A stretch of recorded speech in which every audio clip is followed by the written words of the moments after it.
Assalamualaikum warahmatullahi wabarakatuh. Waalaikumsalam warahmatullahi wabarakatuh. Kata Imam Ghazali, hati itu kayak kaca, bening pada asalnya. Itu kan fitrah. Tiap kali kita berbuat dosa, nodat, plek, plek, plek. Tapi orang yang rajin istighfar, orang yang rajin berbuat baik, noda itu dia bersihin tuh, dia lap, rek. Sehingga kaca ini walaupun dia terkena kotoran, tapi bersih lagi. Kenapa? Rajin dilap, rajin istighfar, rajin berbuat baik untuk menutupi kesalahan. Tapi kalau istighfar tidak berbuat baik, berat, itu nanti itu kotoran-kotoran di kaca itu berubah jadi tieng. Tahu tieng? Udah susah diilangin kotorannya, berkarat di atas kaca. Kalau dosa sudah berkarat di hati, susah dihapus, berat untuk taubat, berat untuk melakukan kebajikan, itu sudah kerugian besar buat kita semua. Orang yang baik bukan orang yang tidak pernah salah.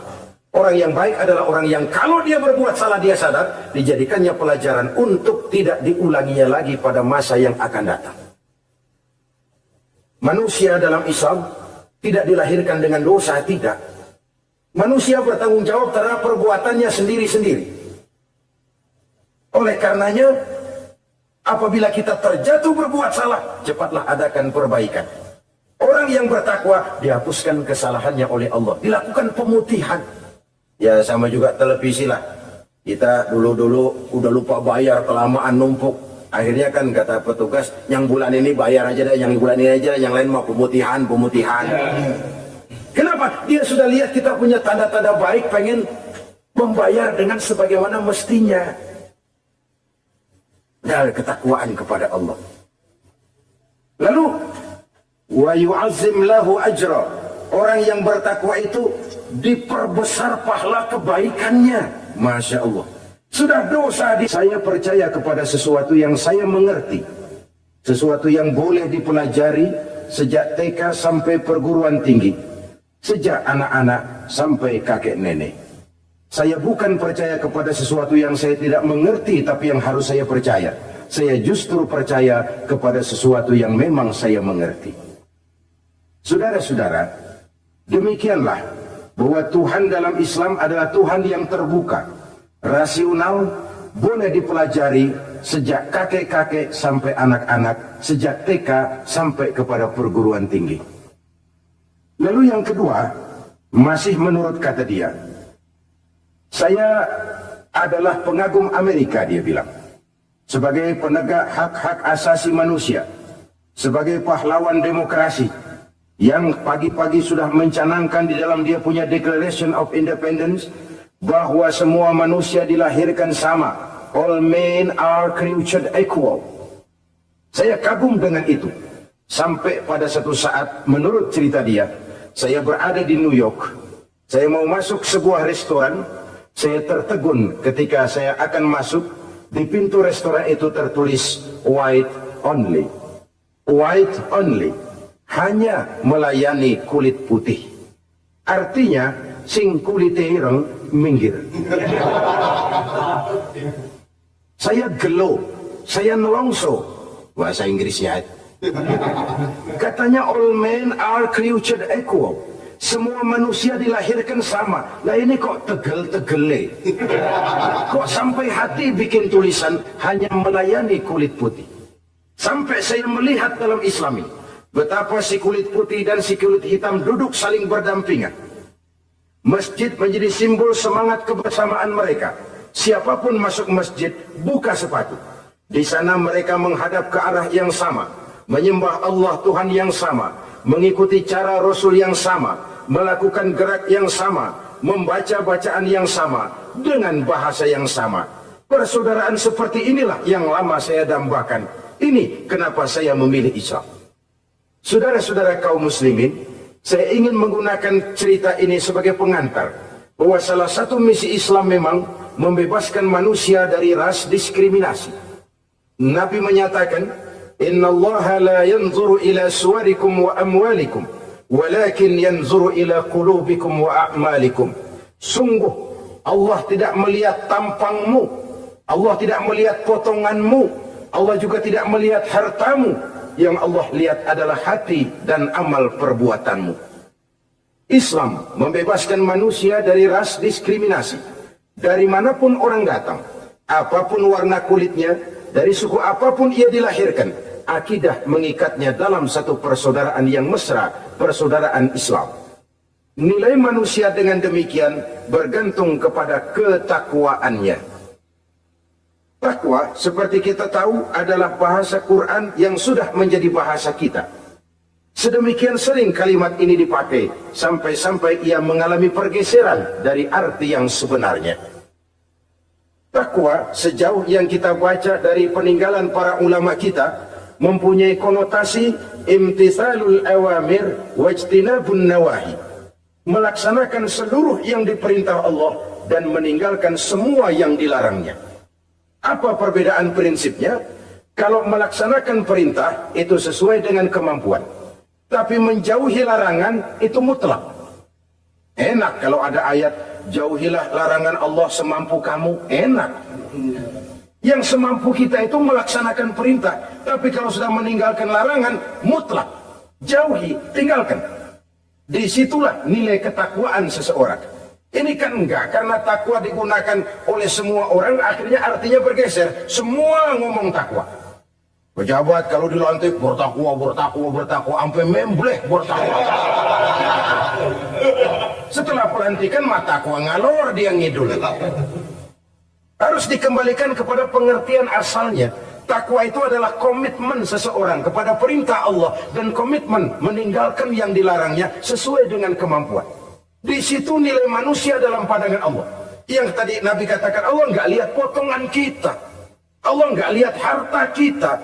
Yang Allah lihat adalah hati dan amal perbuatan, dan itulah takwa itu. Maha benar Allah dengan firman-Nya yang menyatakan, Inna akramakum indallahi atqakum. Yang paling mulia di antara kamu dalam pandangan Allah adalah orang yang paling bertakwa kepadanya. Sering sekali sekarang ini kalimat agama digunakan untuk maksud yang tidak sama dengan maksud agama. Ya contoh kalimat takwa ini. Atau misalnya kita baca iklan, telah berpulang ke rahmatullah dengan tenang. Kalau dengan tenangnya sih boleh, dah mana ada orang mati kelojotan. Tenang. Tapi ke rahmatullah. Rahmatullah itu kan artinya kasih sayang Allah. Kasih sayang Allah itu kan surga. Kalau bajingan mati, enggak ke rahmatullah pulangnya. Kalau mau jujur mestinya telah pulang ke neraka. Kalau mau jujur, kalau mau pakai bahasa netral, sopan, telah berpulang. Begitu sajalah. Pulang kemana? Ya sesuai dengan amalan dia. Tapi kita kadang salah kaprah menggunakan kalimat rahmatullah untuk yang tidak baik. Termasuk di dalamnya penggunaan kalimat takwa ini. Padahal disinilah nilai manusia dalam pandangan Allah. Kalau manusia dinilai dari potongannya, bintang film nomor 1 masuk surga. Kalau manusia dinilai dari hartanya, konglomerat nomor 1, kita mau belakangan, buncit banget gitu. Allah Maha benar. Yang paling mulia di antara kamu dalam pandangan Allah, yang paling bertakwa kepadanya. Nah, apa sih sifat-sifat orang takwa itu? Ini yang akan kita bicarakan pada pertemuan kali ini. Berangkat dari surah Al-Baqarah ayat 3 sampai dengan ayat 5. Kita akan melihat 5 tanda orang-orang takwa itu. Apa dia? Pertama, allazina yu'minuna bil ghaib. Orang yang bertakwa adalah orang yang beriman kepada hal-hal yang gaib. Kita tahu bahwa yang ada ini kan cuma 2 saja pada hakikatnya. Pertama Allah, dan yang kedua alam. Allah adalah apa yang selain alam. Yang selain alam itu ya Allah namanya. Allah itu bukan alam, dan alam bukannya Allah. Allah disebut Khalik, alam disebut makhluk. Kemudian alam ini kan ada 2 macam. Ada alam nyata, ada alam gaib. Ada alam syahadah, ada alam gaib. Alam nyata kita sebut dengan alam fisika, dan alam gaib kita namakan dengan alam metafisika. Termasuk dalam alam gaib ini kita wajib beriman. Akhirat, alam gaib, kita percaya akhirat itu ada. Alam kubur, alam gaib, kita yakini keberadaannya. Malaikat, alam gaib. Jin, alam gaib. Setan, genderuwo, memedi, kuntilanak, tuyul. Kita percaya kepada iblis, percaya bahwa iblis itu ada. Kita percaya kepada malaikat, percaya bahwa malaikat itu ada. Dan kepercayaan ini sudah nature. Kalau kita lihat dalam dunia animisme, orang dahulu menyembah pohon sebenarnya kan karena dia percaya bahwa pohon punya kekuatan. Kekuatan itu yang disembah untuk mengharap manfaatnya atau terhindar dari bahaya yang bisa ditimbulkannya. Orang menyembah api karena percaya di balik api itu ada kekuatan. Orang menyembah lautan begitu, orang menyembah gunung begitu. Nah, Islam mengarahkan ini kepada hal-hal yang lebih konkret. Percaya kepada alam gaib. Bahwa di balik alam nyata ini ada alam yang tidak nyata. Apakah itu namanya akhirat, alam barzah, malaikat, jin, itu semua termasuk di dalam alam yang gaib. Orang yang bertakwa, alladzina yu'minuna bil gaib. Dia percaya kepada yang gaib-gaib itu.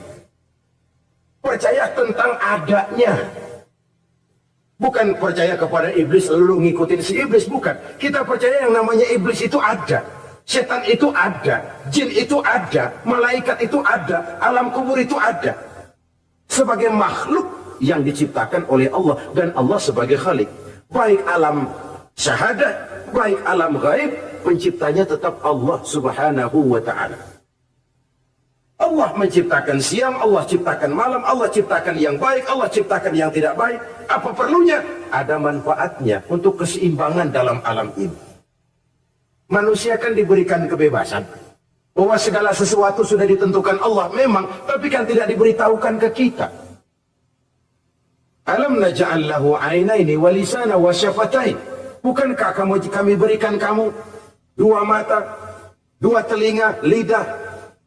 Bukankah kami berikan kamu kemampuan untuk berpikir? Kami berikan ketunjukan dua jalan yang baik, yang tidak baik. Kira-kira, manusia, ini jalan kebaikan, akhirnya akan sampai ke surga.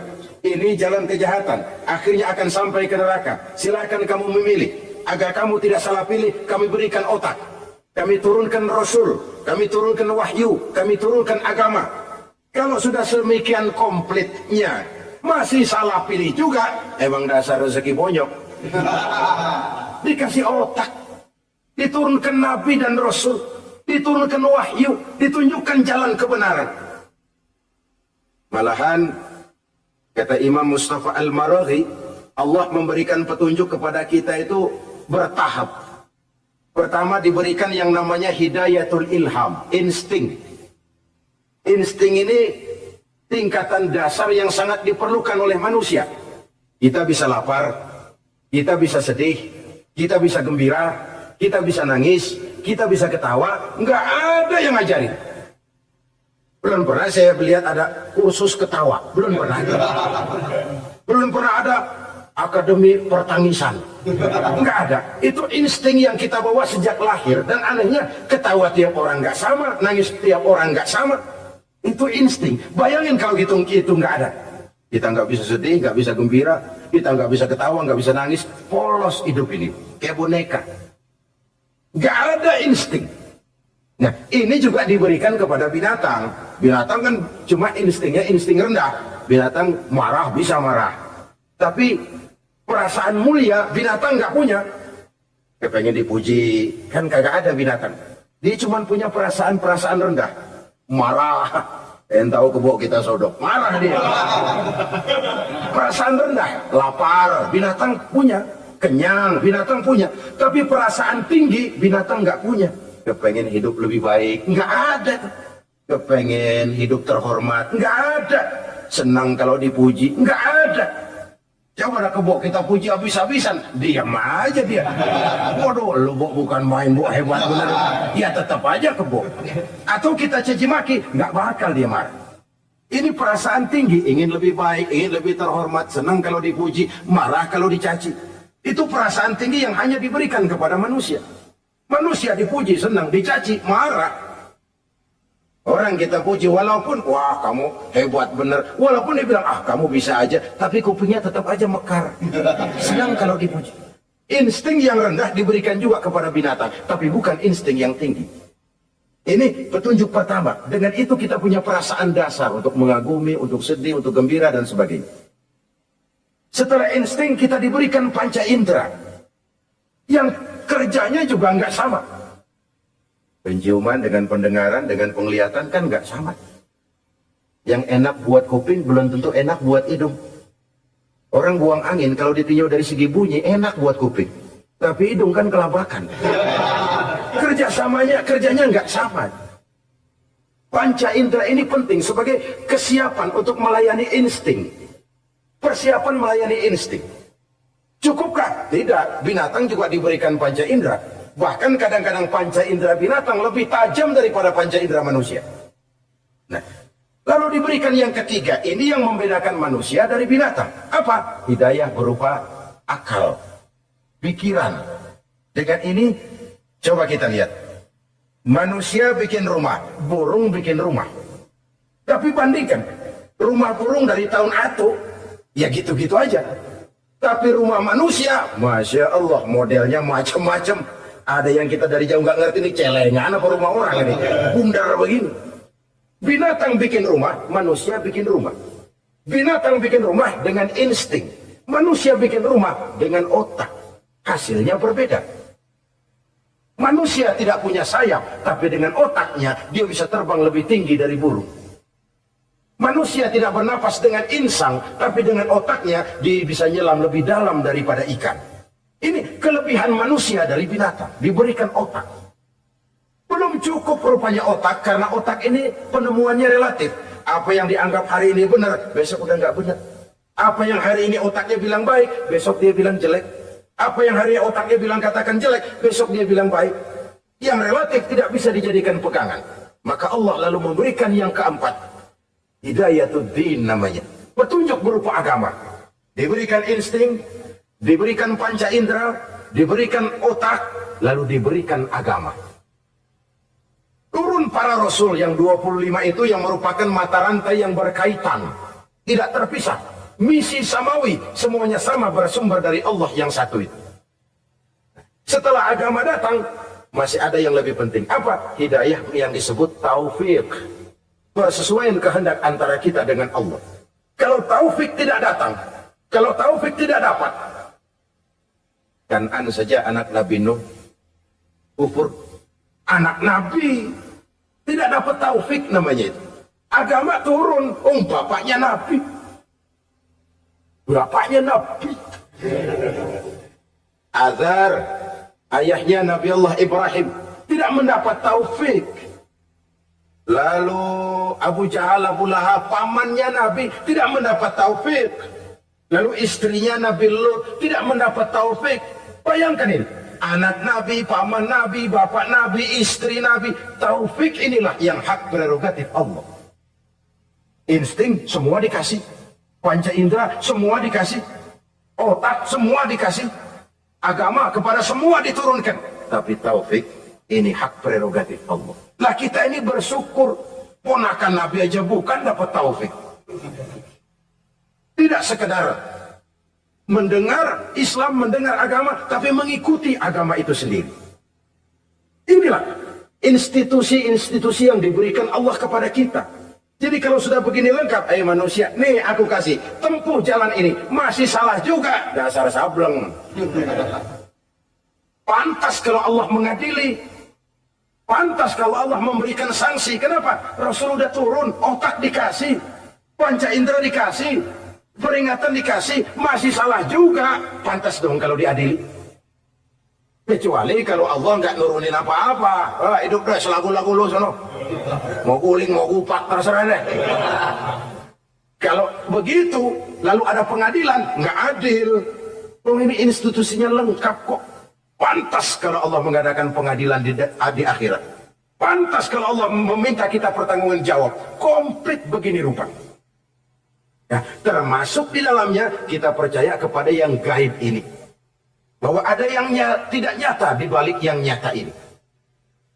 Ada yang kita percaya kebaikannya. Ada yang kita percaya sekedar percaya saja. Kayak setan, iblis, kita percaya adanya. Tapi kan nggak wajib ngikuti. Termasuk mempelajari ilmu-ilmunya setan, ilmu-ilmunya iblis. Tenung, santet, nujum-nujuman, ramal-ramalan. Itu kan ilmu-ilmunya setan, ilmu-ilmunya iblis. Belajar saja pun jangan. Belajar saja pun nggak boleh, apalagi sampai mengamalkannya. Karena tatkala kita belajar apalagi mengamalkan, kita sudah bersekutu dengan setan dan iblis.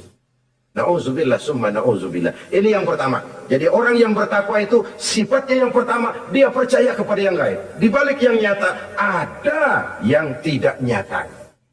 Loh, saudara-saudara, jangankan yang alam seperti ini ya, alam kubur, alam akhirat. Masih di alam nyata ini saja ada sesuatu yang hanya kita bisa rasakan tapi nggak bisa kita lihat, nggak bisa kita pegang.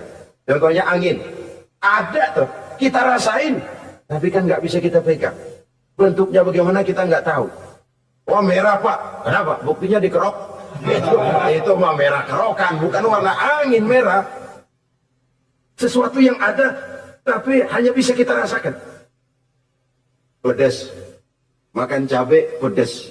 Pedas itu ada, tapi kan abstrak. Mana sih pedasnya? Nggak bisa kita pegang, nggak bisa kita lihat, tapi kita rasain. Oh, itu yang hijau mah cabai, Mang. Pedasnya mana pedasnya? Sesuatu yang cuma ada rasa, tanpa bentuk, tanpa bisa kita jamah. Ini satu langkah untuk mengantar kita memahami yang gaib. Yang masih dalam alam nyata saja ada sesuatu yang kita cuma merasakan adanya, tapi kita nggak bisa lihat, kita nggak bisa pegang. Makanya ada orang tanya, Pak, itu kalau orang mati dibacain Fatihah di sono apa pahalanya nyampe tuh? Saya jawab, kalau ente nggak percaya mati dulu dah. Mati dulu bacain Fatihah, tungguin di sono.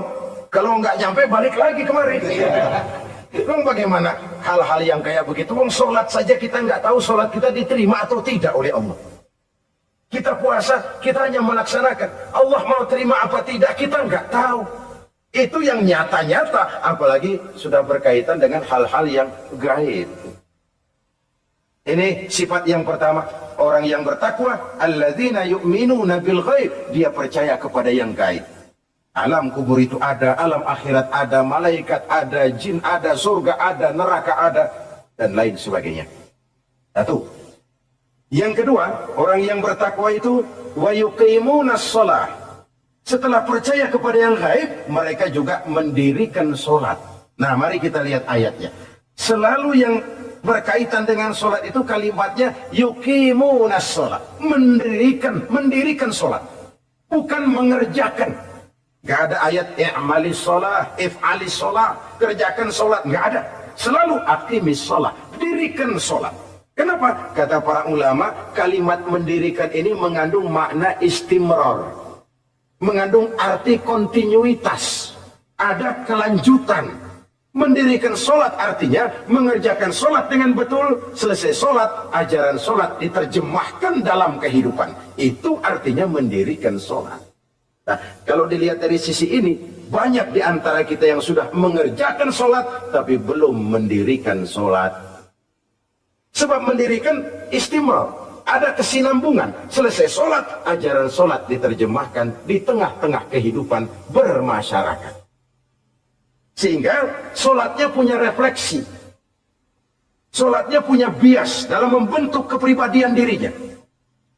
Ini kadang-kadang rancu. Yang sembahyang dia, yang nyolong dia. Yang baca Quran dia, yang fitnah orang dia. Yang sedekah dia, yang nyolong dia juga. Ansip bingung bagaimana mutusinnya. Kalau mendirikan sholat mengandung arti kesinambungan, selesai sholat, ajaran sholat diterjemahkan dalam kehidupan. Apa? Banyak tentunya. Misalnya sholat melahirkan sikap rendah hati, melahirkan keikhlasan, melahirkan sifat jujur, melahirkan sifat disiplin, dan lain sebagainya. Dan itu diterjemahkan dalam kehidupan. Kita lihat, ini anggota badan kita yang paling terhormat kan kepala. Kalau bercanda sama teman, dipegang tangan, kita masih senyum. Dipegang kaki, kita masih senyum. Tapi kalau pala dikeplakin, jengkel bukan main. Kenapa? Al-Mukarram itu adanya di sini. Otak, di kepala. Tapi kepala yang kita hormati ini, ketika sujud dengan di hadapan Allah, sama rendahnya dengan telapak kaki kita. Allahu Akbar. Yang besar cuma Allah. Manusia, kepala sama rendah dengan telapak kaki. Kesadaran ini membias, selesai sholat, kembali ke masyarakat, sombongnya hilang. Apalagi ikhlas. Sholat itu kan lillahi ta'ala. Orang mau puji apa tidak, enggak soal. Orang mau bilang ini, mau bilang itu, soal lain. Yang penting ini saya kerjakan lillahi ta'ala. Karena Allah saja, bukan karena yang lain. Disiplin. Sehari semalam 5 kali kita lapor kepada Sang Maha Komandan. Bagaimana tidak akan tercegah dari perbuatan yang keji dan munkar? Seorang prajurit saja, kalau sehari semalam 5 kali dia lapor kepada komandannya, saya yakin dia tidak akan sempat melaporkan yang tidak baik. Pantas kalau Al-Quran memberikan jaminan, solat mampu mencegah manusia dari perbuatan yang keji dan munkar.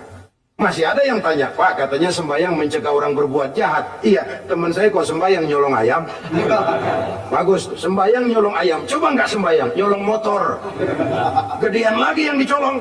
Dan sebenarnya itu bukan jawaban, itu cuma logika saja.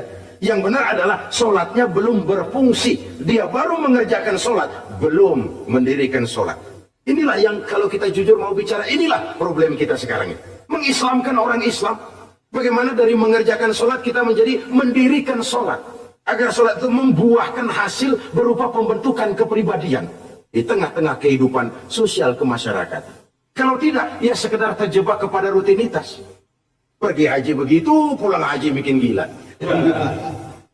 Masuk Ramadan begitu, selesai Ramadan ya tetap begitu. Ibadah tidak memberikan bias dalam pembentukan pribadi.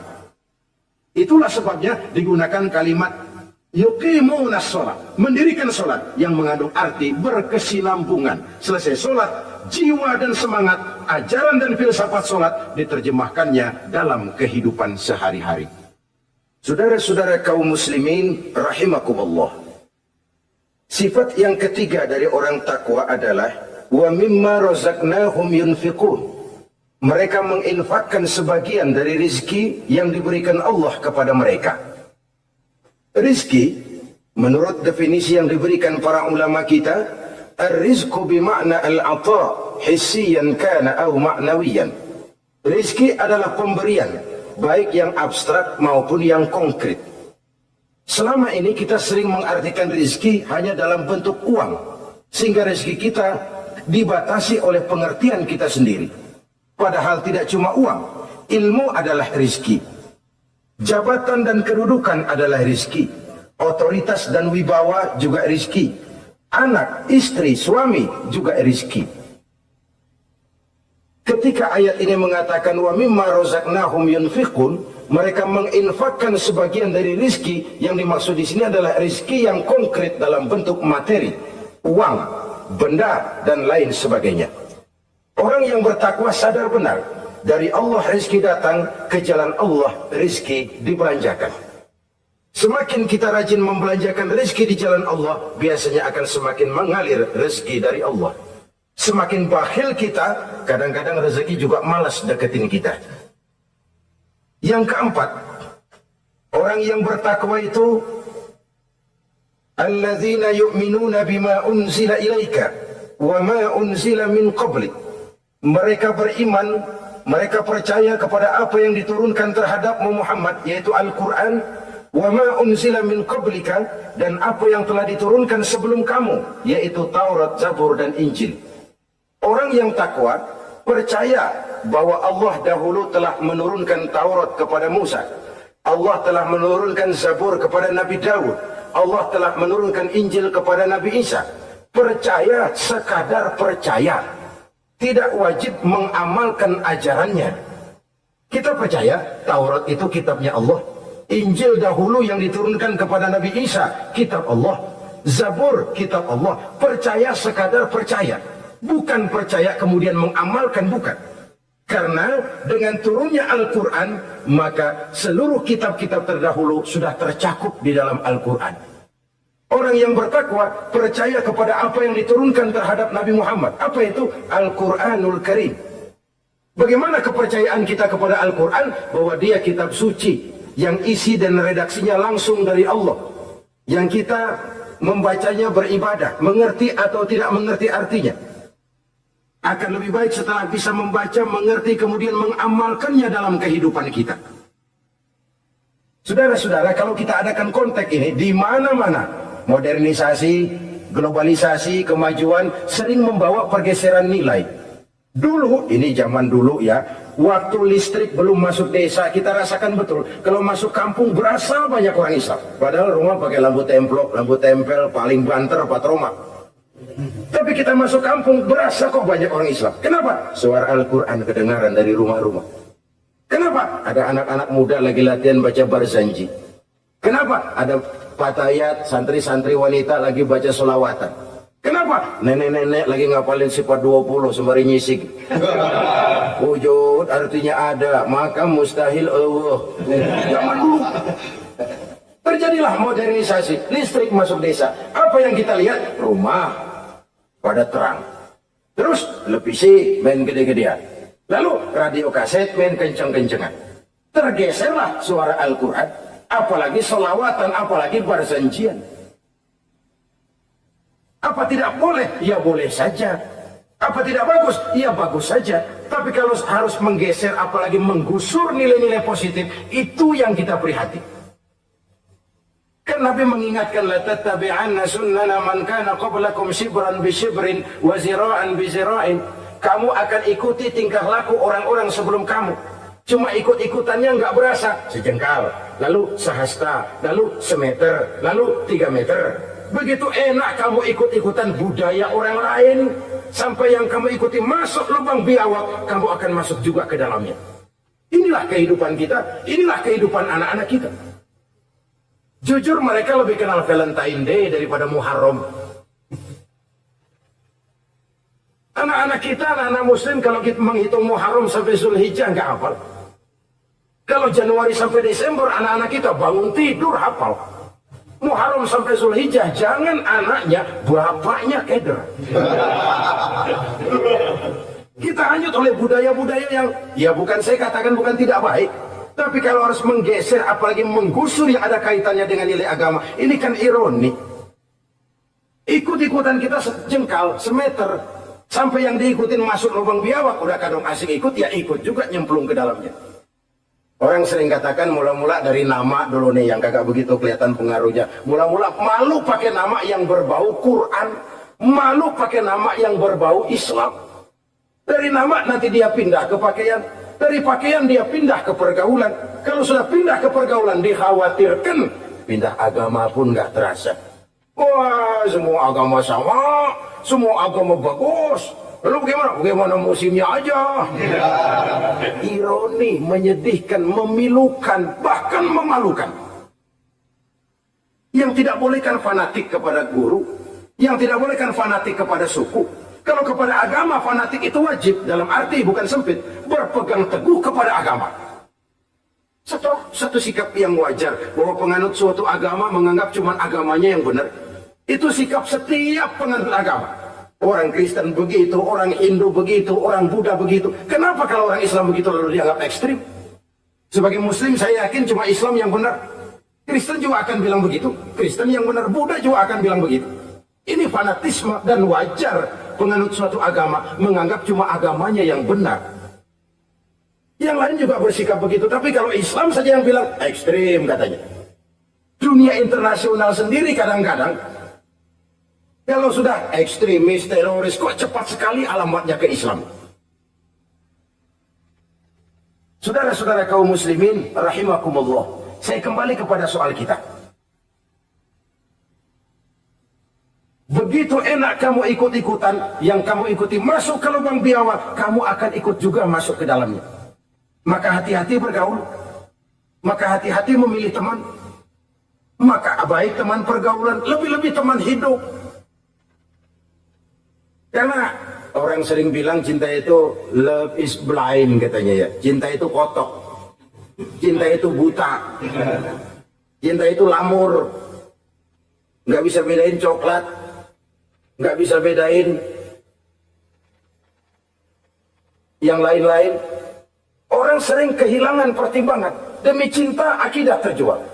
Demi cinta akidah tergadai. Tidak ada kemalangan yang paling malang kecuali kalau kita harus berpisah dengan akidah. Sebab itu modal dasar. Nah, orang yang bertakwa dia beriman kepada Al-Quran. Beriman kepada Quran artinya apa? Menjadikan Quran sebagai imam dan dia sebagai makmum. Konsekuensinya makmum harus ikut imam.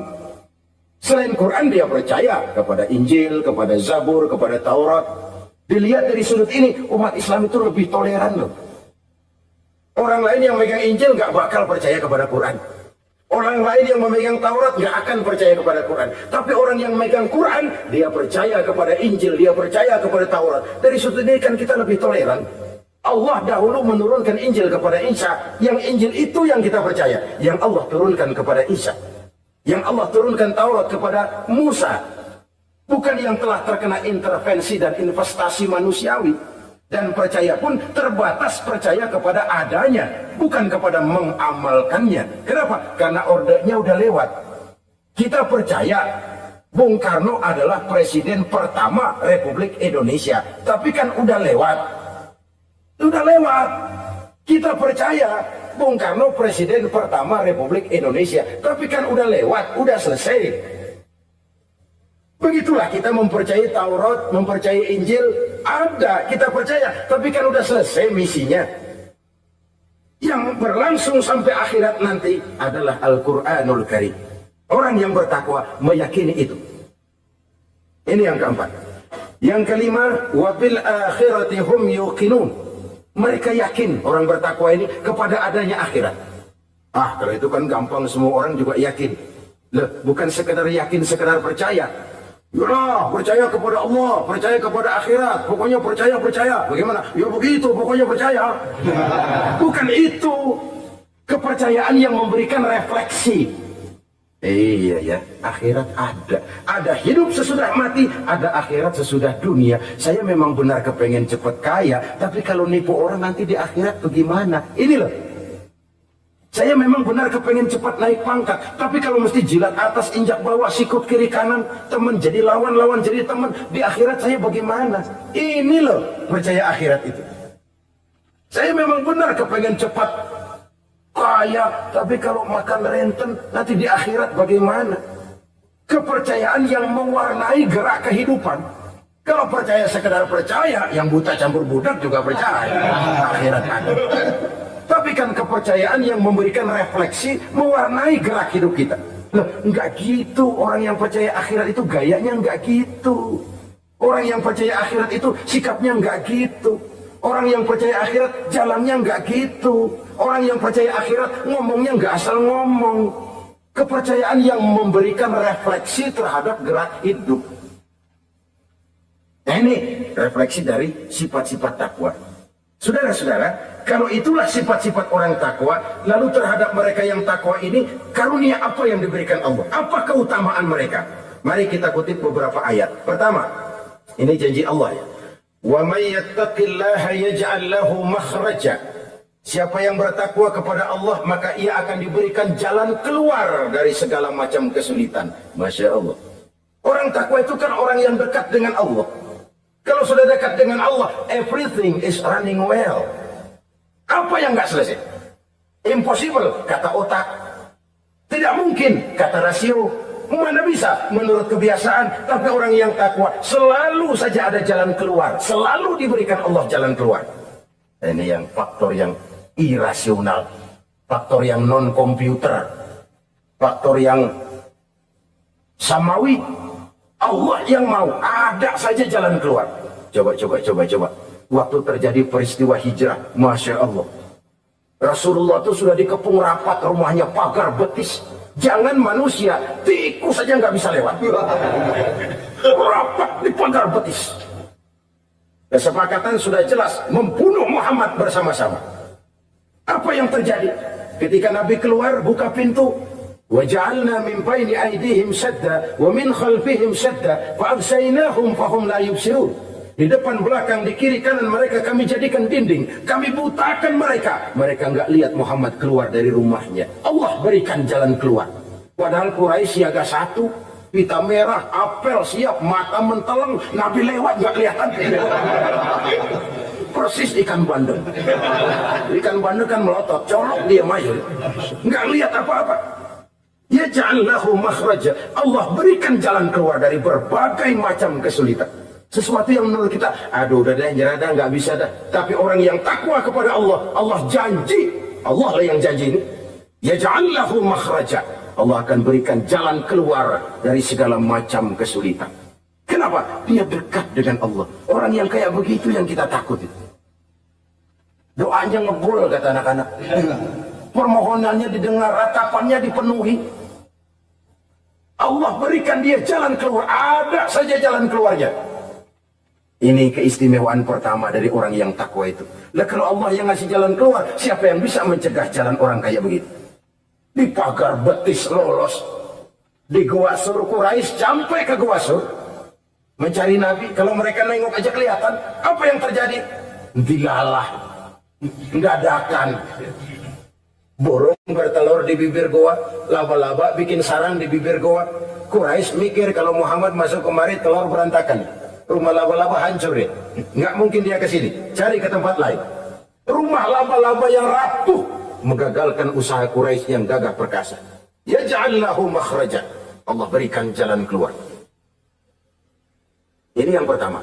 Yang kedua, wa yarzuqhu min haitsu la yahtasib. Allah berikan rezeki dia, orang yang takwa ini, dari jalan yang tidak disangka-sangka. Rezekinya mengalir. Kenapa? Dia dekat dengan Allah. Allah Maha Kaya. Kadang-kadang, ini orang kerjaannya sujud doang, mengangkat tangan, rezekinya ada aja. Allah yang kaya. Allah yang Maha Tahu. Orang yang takwa walaupun gajinya kagak ada, penghasilannya gede. Allah yang memberi. Jangan lupa itu ada gaji, ada penghasilan. Kalau gaji kan ada ukurannya. Kadang-kadang ada orang gajinya kecil, penghasilannya gede. Pokoknya jadi lurah musim gusuran. Itu penghasilan. Kalau gaji bisa diukur, tapi penghasilan gede lah. Kalau semeter komisinya sekian kan gede itu penghasilan. Ada juga yang memang gaji gede, penghasilan gede. Ini pejabat-pejabat yang banyak sikutannya tuh. Saudara-saudara kaum muslimin, orang yang bertakwa itu yarzuqhu min haitsu la yahtasib. Allah berikan rezeki lewat jalan yang dia nggak sangka-sangka. Ada aja jalannya. Nggak punya duit tapi haji bisa pergi. Nggak punya duit tapi ya hidupnya wajar. Tamu datang balahan. Pernah itu ada tamu di Jawa Timur sana datang ke rumah seorang kiai. Ratusan tamu dikasih makan semua. Padahal kiai rumahnya gede. Tamu ada yang dalam hatinya nyeletuk. Ini kiai bisa ngasih makan orang satu rombongan banyak begini, duit dari mana ini? Dalam hatinya, disamperin sama kiai. Kamu jangan buruk sangka, ini rezeki halal. Bukan cuma rezeki, dia bisa ngerti hati orang. Mukasyafah, Allah bukakan apa yang Allah nggak bukakan buat orang lain. Ini karunia, dan itu hanya mungkin dengan takwa. Itu tadi. Komitmen kepada perintah Allah, menjauhi larangannya. Mukasyafah, dibukakan pintu oleh Allah. Dia bisa lihat yang orang nggak lihat, dia bisa tahu yang orang lain nggak tahu. Udah nggak bisa main-main kalau ketemu orang begini. Udah high class ini di sisi Allah. Ini yang kedua, rezekinya ngalir lewat jalan yang nggak sangka-sangka. Yang ketiga, wa may yattaqillaha yaj'al lahu min amrihi yusra. Orang yang bertakwa kepada Allah, Allah jadikan urusannya gampang. Allah mudahkan urusannya. Masya Allah. Kalau Allah yang sudah mudahkan, siapa sih yang bisa bikin sulit? Allah yang gampang itu urusannya. Orang mana yang bisa bikin sulit? Boleh manusia merencana, mempersulit, memblokir segala macam. Tapi kalau Allah gampangin, jalan itu urusan. Boleh manusia merancang. Tapi kalau Allah mau, apa yang nggak mungkin? Satu kampung orang mau jatuhin kita, kalau Allah mau angkat, naik. Satu negara orang mau naikin kita, kalau Allah mau turunin, nyungsep. Tu'izzu man tasya wa tuzillu man tasya. Allah muliakan siapa yang dikehendakinya, Allah rendahkan siapa yang dikehendakinya. Saudara-saudara kaum muslimin rahimakumullah, dimudahkan urusan orang yang takwa itu. Jadi kalau ingin urusan kita dimudahkan oleh Allah, konsepnya cuma takwa. Kembali kepada komitmen, laksanakan yang diperintah, jauhi yang dilarang. Itu saja. Apalagi keutamaan orang takwa itu, wa may yattaqillaha yukaffir anhu sayyi'atihi wa yu'azzim lahu ajra. Siapa yang bertakwa kepada Allah, dihapuskan segala kesalahannya yang sudah lalu. Masya Allah. Dihapuskan kesalahannya. manusia punya salah, ya manusiawi. Tapi ada hadis menyatakan, ikuti perbuatan salahmu dengan kebaikan. Niscaya kebaikan itu akan menghapus kesalahan kamu. Kalau dulu kita makan harta orang dengan zalim, kita nggak sempat minta maaf tuh orang udah mati. Bagaimana caranya? Perbanyak sedekah. Mudah-mudahan sedekah ini menutupi kesalahan kita yang lalu memakan harta orang dengan cara yang zalim. Ikuti perbuatan salah dengan kebaikan. Niscaya kebaikan itu akan menghapus kesalahan kamu. Nah ini orang yang bertakwa dihapuskan kesalahannya oleh Allah. Direhabilitir. Dia lakukan pemutihan. Yang melakukan pemutihan Allah. Kalau dosa sudah dihapuskan, Masya Allah. Coba. Ada hadis menyatakan, siapa orang baca Bismillahirrahmanirrahim, maka dia bisa lewat di atas air. Beku itu air. Bismillah saja bisa jalan di air. Ini bismillahnya orang yang bagaimana? Nih. Bismillahnya orang yang bobotnya ringan. Bobotnya ringan, dia bisa jalan di air.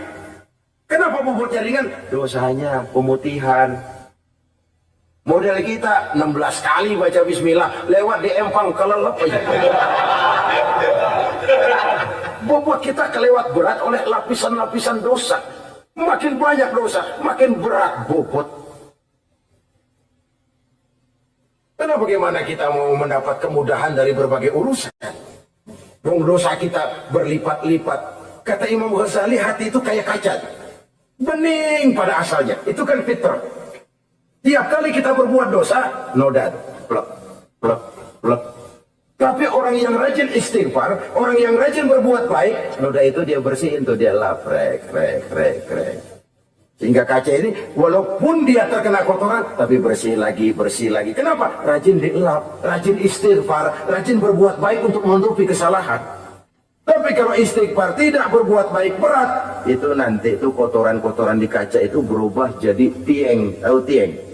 Udah susah diilangin kotorannya, berkarat di atas kaca. Kalau dosa sudah berkarat di hati, susah dihapus, berat untuk taubat, berat untuk melakukan kebajikan, itu sudah kerugian besar buat kita semua. Orang yang baik bukan orang yang tidak pernah salah. Orang yang baik adalah orang yang kalau dia berbuat salah dia sadar, dijadikannya pelajaran untuk tidak diulanginya lagi pada masa yang akan datang. Manusia dalam Islam tidak dilahirkan dengan dosa, tidak. Manusia bertanggung jawab terhadap perbuatannya sendiri-sendiri. Oleh karenanya, apabila kita terjatuh berbuat salah, cepatlah adakan perbaikan. Orang yang bertakwa dihapuskan kesalahannya oleh Allah, dilakukan pemutihan. Ya sama juga televisi lah. Kita dulu udah lupa bayar, kelamaan numpuk. Akhirnya kan kata petugas, yang bulan ini bayar aja dah, yang bulan ini aja dah, yang lain mau pemutihan. Kenapa? Dia sudah lihat kita punya tanda-tanda baik, pengen membayar dengan sebagaimana mestinya. Dari ketakwaan kepada Allah. Lalu wa yu'azzim lahu ajra. Orang yang bertakwa itu diperbesar pahala kebaikannya. Masya Allah. Sudah dosa dihapus, diampuni, diputihkan, kebaikannya dilipat gandakan pahalanya. Padahal kita semua sama-sama maklum. Inilah kenikmatan Islam. Kalau kita berbuat jahat, dibalas dengan yang setimpal. Kalau kita berbuat baik, dibalas berlipat ganda. Wallahu yudha'ifu liman yasha. Allah melipat gandakan pahala kebaikan bagi orang yang dikehendakinya. Alangkah pemurahnya Allah. Dosa kebaikan berlipat ganda, dosa kesalahan seimbang dengan kesalahan itu. Karena itu kata para ulama sufi, kalau kamu berbuat jahat, jangan lihat besar kecilnya, tapi lihat kepada siapa kejahatan kamu lakukan. Kalau kamu mendapat kebaikan, jangan lihat besar kecilnya, tapi lihat siapa yang ngasih kebaikan itu. Kecil dosa kita lakukan, tapi kepada Allah. Sedikit karunia yang kita terima, Allah yang ngasih. Logikanya begini. Saya ketemu menteri, dikasih duit 5.000 perak, 5.000 rupiah. Karena yang ngasih menteri, itu duit barangkali saya jadiin jimat. Nggak saya belanja-belanjain. Saya simpen. Kenapa? Buat bangga-banggaan, buat cerita-ceritaan. Saya ketemu Menteri Ano, masa nih 5.000 perak dikasih. Menteri yang ngasih 5.000 rupiah, saya simpan, saya jadikan kebanggaan. Bagaimana kalau yang ngasih Allah, yang serba maha kaya, maha adil, maha tahu, kita lupakan. Akaltum ni'mata rabbikum walam tashkurulah. Tiap saat kita namakan nikmat Allah, tapi kita lupa bersyukur kepadanya. Padahal Allah janjikan, makin kamu pandai bersyukur, makin aku tambah nikmatku. Tapi kalau kamu tidak pandai bersyukur, awas, azabku itu amat pedih. Jadi azab, nikmat maksud saya, bisa berubah menjadi azab kalau kita tidak pandai mensyukurinya. Saudara-saudara kaum muslimin, rahimakumullah. Dari uraian singkat ini, saya ambil beberapa catatan utama. Pertama, nilai manusia dalam pandangan Allah adalah ketakwaannya. 14 abad yang lalu, sebelum orang teriak-teriak tentang hak asasi, Rasulullah sudah mencanangkan semangat persamaan ketika beliau bersabda, "An-nasu kulluhum li Adam, wa Adam min turab, la fadla li Arabiyyin ala ajamiyyin illa bitaqwa." Seluruh manusia berasal dari Adam. Adam diciptakan dari tanah. Tidak ada kelebihan Arab dengan yang bukan Arab kecuali takwanya. Di situ nilai manusia dalam pandangan Allah. Takwa bukanlah kulit. Wah, itu kalau sorbannya paling gede berarti paling takwa. Belum tentu. Wah, tasbihnya panjang-panjang. Belum tentu. Oh, jenggotnya jengser. Belum tentu. Wah, kumisnya tebal. Buat nyaring kopi kali. Itu kulit. Kulit perlu, tapi isi jauh lebih penting. Sehingga Nabi katakan, at-taqwa hahuna. Takwa itu di sini, di sini, di sini. 3 kali. Di hati. Bukan di serban, bukan di tasbih, bukan di sajadah, bukan di sarung. Di sini, di situ takwa. Penggeraknya adalah hati. Dan untuk itu Allah menyediakan fasilitas keutamaan. Diberikan jalan keluar dari berbagai kesulitan, diberikan rizki dengan jalan yang tidak disangka-sangka, dihapuskan kesalahannya, dimudahkan usahanya, diperbesar pahala kebajikannya. Karena itu, untuk mengejar posisi di hadapan Allah, tidak lain adalah takwa. Allah tidak bedakan manusia dari keturunannya, warna kulitnya, tapi dari ketakwaannya kepada Allah. Orang yang takwa disebut muttaqin, dan itulah nilai tertinggi manusia di hadapan Allah Subhanahu wa taala. Semoga kita diberikan kekuatan untuk mencapai martabat takwa ini dan mendapat keutamaan-keutamaan seperti yang dijanjikan